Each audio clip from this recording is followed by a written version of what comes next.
Hola, mi nombre es Axel Ansaldo Vélez y hoy les voy a hablar sobre varios temas, pero principalmente uno de ellos es el movimiento rectilíneo uniforme.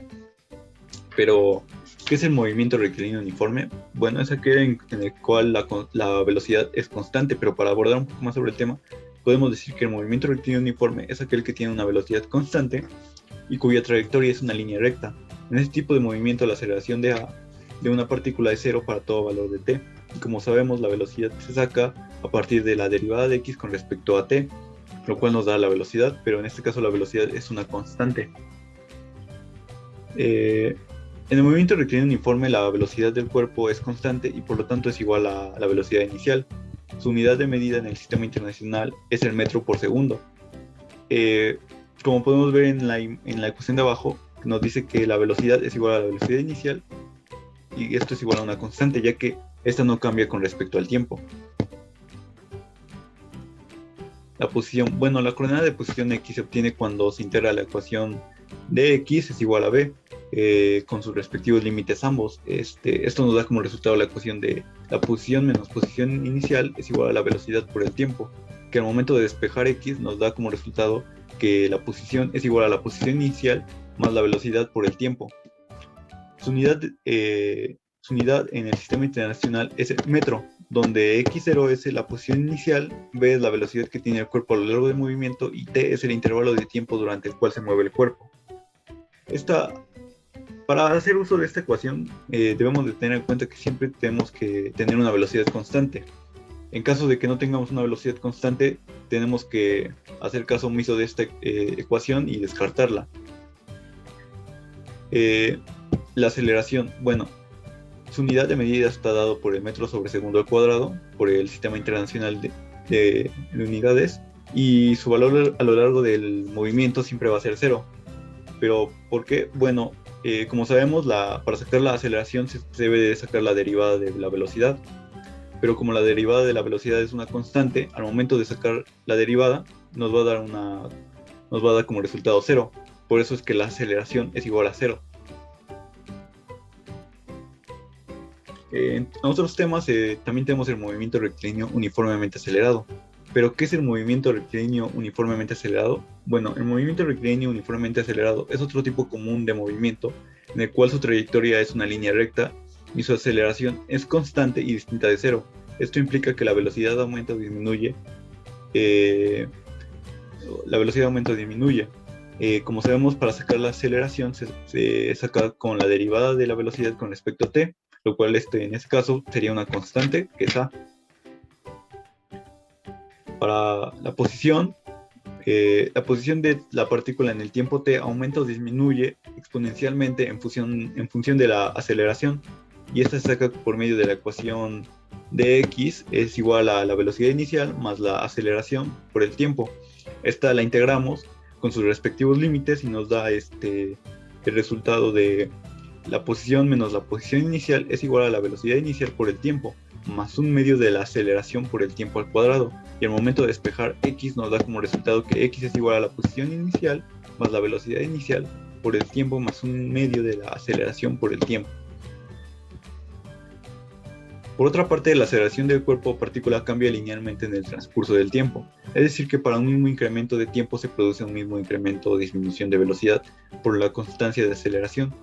La velocidad de v de la partícula se obtiene al integrar la ecuación de dv es igual a, lo cual nos da como resultado v es igual a v menos la velocidad inicial más la aceleración por el tiempo.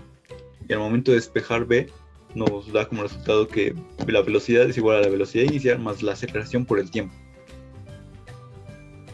Por otra parte, también se puede recurrir a la ecuación que nos dice que v por dv sobre dx es igual a la aceleración por una constante. Al momento de pasar de x al otro lado tenemos la ecuación de la velocidad por dv más es igual a la aceleración por dx.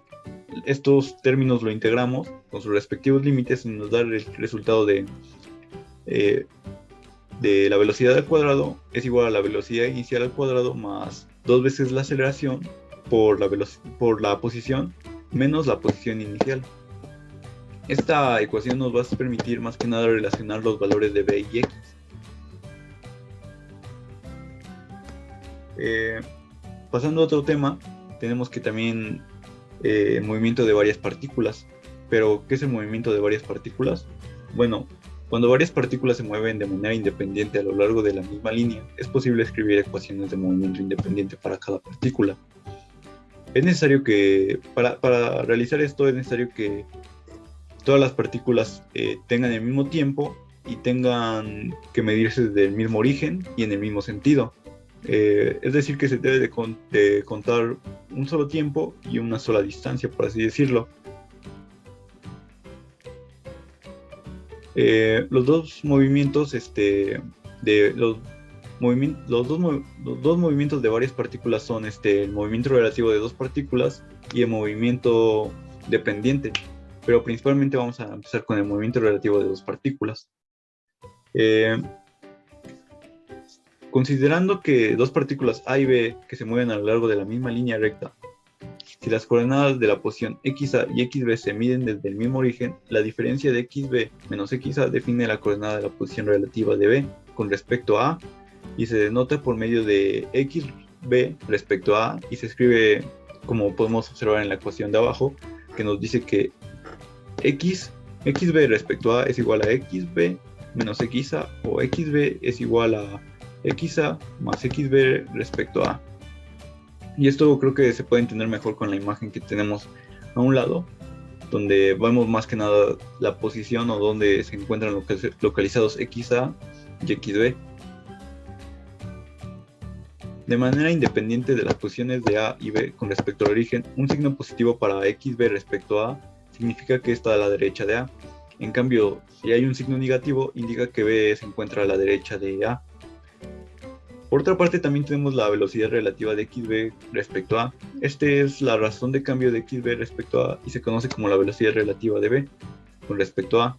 Y esta la podemos encontrar con la fórmula de la velocidad de B respecto a A es igual a la velocidad de B menos la velocidad de A. O si queremos ver la velocidad de B, esta sería la velocidad de B es igual a la velocidad de A más la velocidad de B respecto a A. De igual forma, si hay un signo positivo, significa que la velocidad va en dirección positiva. En cambio, si hay un signo negativo, indica que la velocidad va en una dirección negativa. Por último, también tenemos la aceleración relativa de XB respecto a A.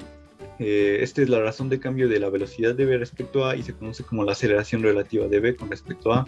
Y lo podemos conocer, o bueno, sacar mediante las fórmulas de la aceleración de B respecto a A es igual a la aceleración de B menos la aceleración de A, o si queremos saber la aceleración de B, sería igual a la aceleración de A más la aceleración de B respecto a A. Y uno de los últimos temas para tocar, bueno, de los puntos dentro de estos son los movimientos dependientes. Este tipo de movimiento se produce cuando la posición de la partícula depende de la posición o de una o de varias partículas.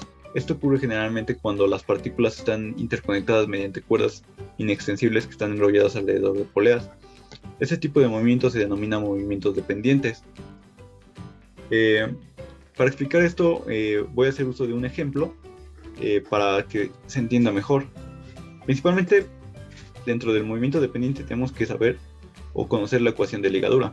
Con el ejemplo podemos ver que hay una cuerda en los cuales la longitud AC, DE, F y FG son constantes y que los puntos CD y EF también son constantes. Por lo tanto, la suma de las longitudes de AC, DE y FG van a ser constantes.